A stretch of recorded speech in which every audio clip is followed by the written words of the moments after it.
The moment Elara walked into that Monday morning meeting and saw him standing at the head of the conference table, her stomach dropped straight through the floor. Because that was the same man she had thrown a glass of wine on 48 hours ago. She had done it on purpose. She would do it again.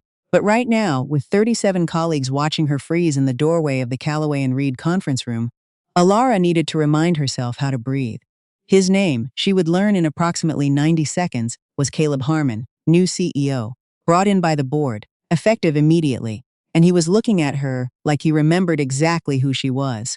3 days earlier, Elara had not been thinking about her career at all. She had been thinking about her best friend Priya, who had spent the last 40 minutes crying in the bathroom of the Meridian, which was the kind of rooftop bar that charged $22 for a glass of wine and played jazz that nobody actually wanted to hear. Priya had found out that afternoon that her boyfriend of 2 years had been stringing along another woman the entire time.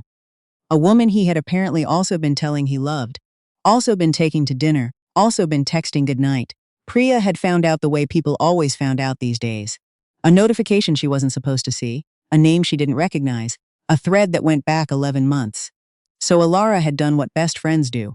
She got dressed, she drove 40 minutes across Atlanta, she paid $22 for a glass of wine she didn't particularly want, and she sat at the bar while Priya pulled herself back together in the bathroom.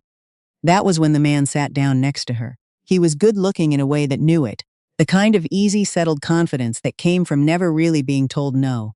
Expensive watch. No ring. He leaned in a little too close when he ordered his drink, and then he turned to Elara with a smile that she suspected had worked on a lot of women before her. "You here alone?" he asked. "No," she said, and turned back to her phone. He didn't take the hint. They rarely did. He kept talking. Elara kept her answers short.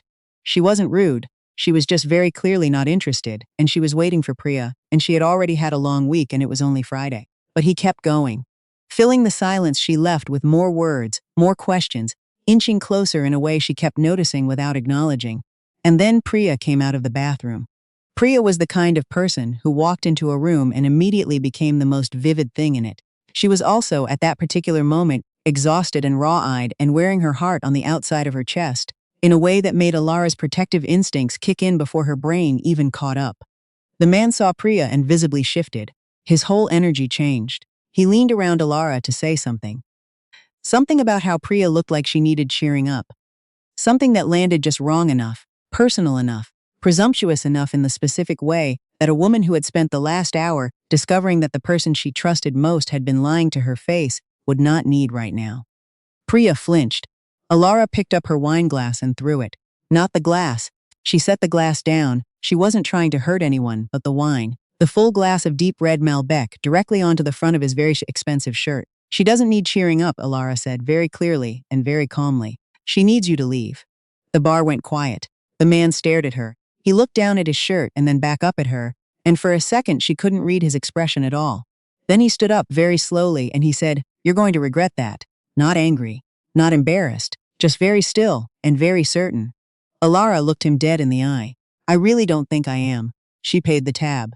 She took Priya's hand. They left. She told the story to her sister Zoe that night over the phone, and Zoe laughed so hard she had to put the phone down. Elara laughed too.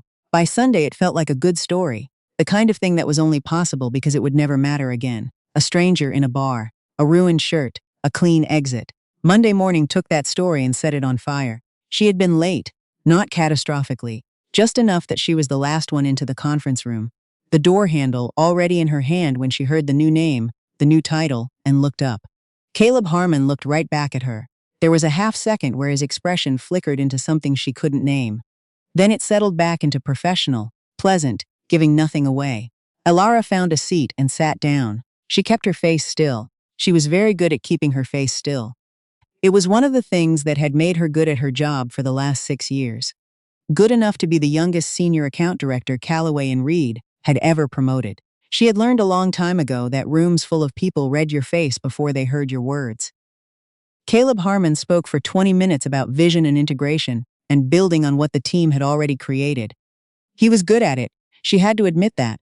He was the kind of person who made a room feel like it was leaning in. She did not lean in. When the meeting ended, she was the first one out of the door. Her assistant, a 23-year-old named Felix, who noticed everything, stopped by her office at 11. "So," Felix said, Don't, Elara said. I'm just going to say that the entire floor is very taken with him. Felix, he brought coffee. From that place on Peachtree. For everyone. Felix paused. He knew your order. Elara looked up from her screen.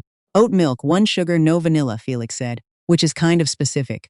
She didn't say anything. Felix took that as his cue to leave, because Felix was, despite everything, excellent at his job. She stared at the coffee cup sitting on the edge of her desk and tried to figure out how he had known. HR files included dietary preferences. Technically, it was a reasonable explanation.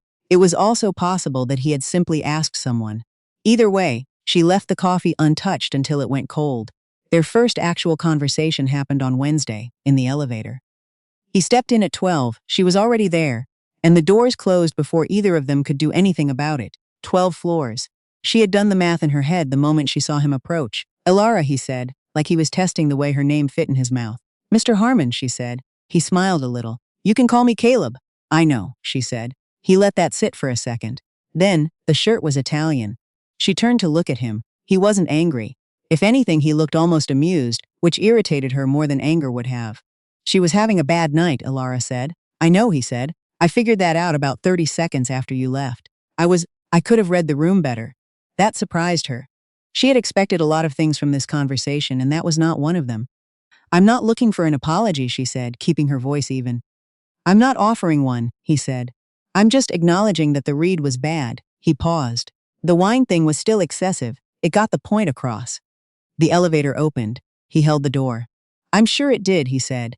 She walked out first. She spent the rest of the lunch break trying to decide why that conversation had not gone the way she expected, and arrived at no useful conclusion. The problem, as Elara explained it to Priya 3 weeks later over dinner, was that Caleb Harmon was not actually making her life difficult. He was competent, he ran good meetings, he made decisions quickly, which was more than she could say for the 2 directors who had preceded him. He asked the right questions during her presentations, and he credited her work by name in front of the board, which nobody had done since Marisol left 2 years ago. He had even, quietly, pushed back on a restructuring suggestion from the board that would have eliminated 2 junior positions she'd built from scratch. That sounds like a good boss, Priya said. He's not my boss, Elara said. I mean, he is technically my boss, but, Elara.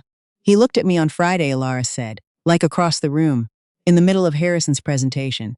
And I looked back, and then I had to spend the rest of the presentation writing notes I did not need. Priya set down her fork. She was smiling. Don't, Elara said. I'm not saying anything.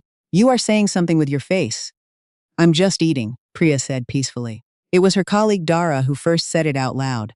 Dara was 44, twice divorced, and had absolutely no investment in being delicate about things.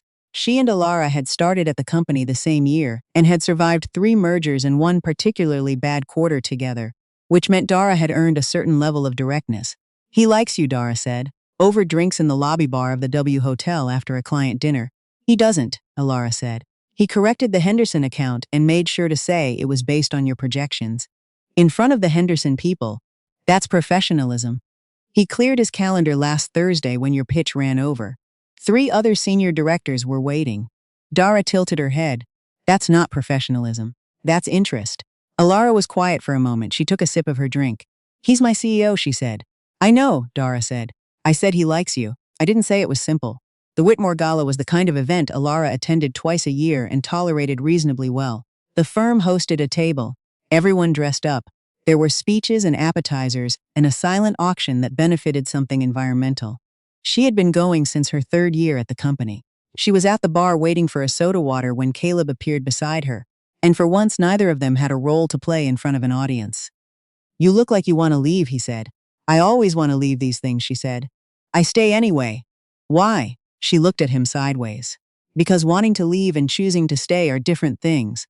One is a feeling. The other is a decision. He was quiet for a moment, in a way that felt like he was actually thinking about what she'd said rather than waiting for his turn to talk. She had noticed that about him. The genuine pauses. Most people in rooms like this never really stop performing. Your friend from the bar, he said. Is she doing better? Priya. Elara nodded slowly. She's doing better. Took some time, but yes, good.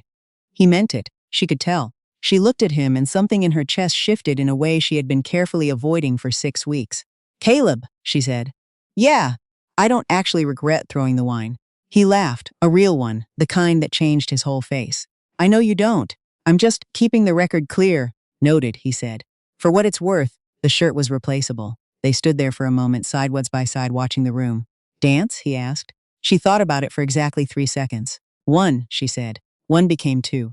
2 became standing in the parking structure at 11:15, having a conversation that had somehow started about the Whitmore account and moved through 3 other topics until they were talking about the cities they'd grown up in and why they'd stayed in Atlanta and what they thought the next 10 years looked like.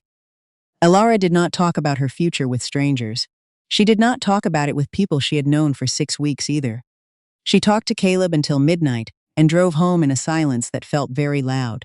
She called Priya from her driveway. How was it? Priya said, sleepy.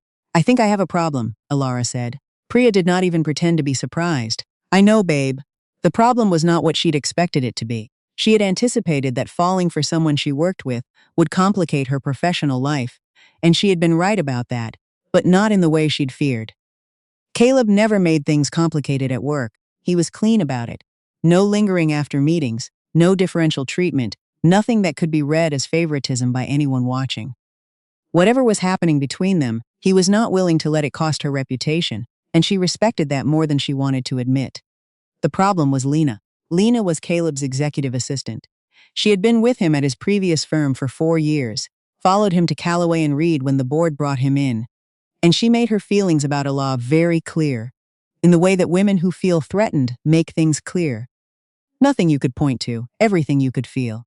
Small logistical delays on Elara's requests. Minor miscommunications that always seemed to disadvantage her. The kind of steady, invisible friction that wears a person down. Elara had dealt with it quietly for 2 months because she was professional. And because she was not about to march into her CEO's office and say that his assistant was making her life difficult over what appeared to be personal jealousy.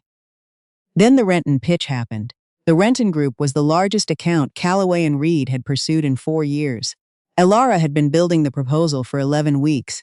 The final deck had been emailed to Lena the night before for confirmation, per the standard protocol. Lena coordinated all board-adjacent materials. The morning of the presentation, Elara walked into the conference room and discovered the deck displayed on the main screen was an earlier draft. A version she had updated significantly. The version that was missing 6 slides of cost modeling and used figures that were 3 months out of date. She had 7 minutes. She requested the file from the server herself, standing at the podium, tech on the phone, the Renton people watching her from across the table. Caleb walked in 30 seconds before she was supposed to begin, took in the situation in one look and said calmly to the room, "Just a quick version control issue. We'll have it corrected in under 2 minutes." He stood with her while she waited. He didn't say anything. He just stood there, which was exactly the right thing to do. She got the file, she ran the presentation, she got the account. Afterward, Caleb asked her to stay behind. "That wasn't version control," he said. "No," she said. "How long?" She looked at him. He already knew she could see it in his face. He was just asking her to confirm it, which meant he'd seen it too and had been waiting to see if she'd bring it. "About 2 months," she said. He nodded. He was quiet for a moment. Then, "I'll handle it. I don't need you to fight my battles." "I know you don't," he said. "That's not what this is. This is me correcting a problem in my own house. You've been absorbing something you shouldn't have had to absorb." He paused. "You should have told me sooner. You're my CEO," she said. "I know," he said. "And also." He stopped. He looked at her. "And also?" she said quietly. He let that sit for exactly 1 second too long, and then he said, "We should probably talk about that." They talked about it. Over dinner, off company property, in a conversation that was more honest than any Elara had had in recent memory. He told her what he'd been thinking since the elevator. She told him what she'd been doing with it, which was mostly running from it while very clearly failing to run from it. They agreed it was complicated.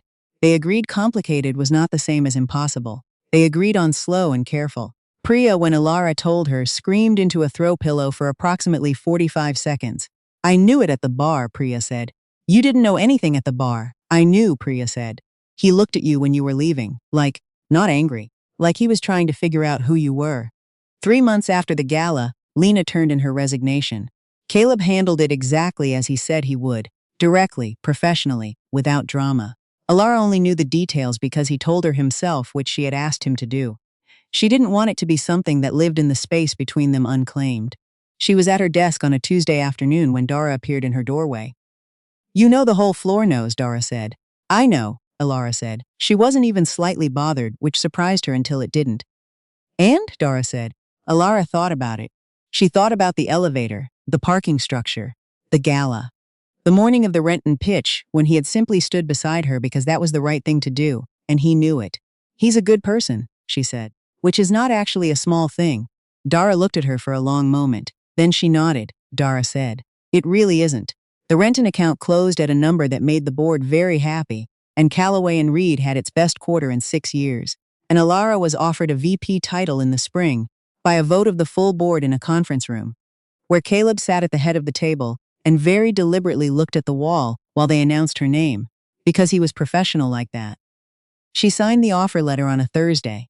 That evening she told Priya, and Priya took her to the Meridian, which now had a different meaning than it used to, and they paid $22 each for a glass of wine that was absolutely worth it this time. On the drive home her phone buzzed. Congratulations, VP. A pause, then, worth the shirt. She sat in her car in the dark for a moment, smiling at her phone like an absolute fool, and did not mind it one bit.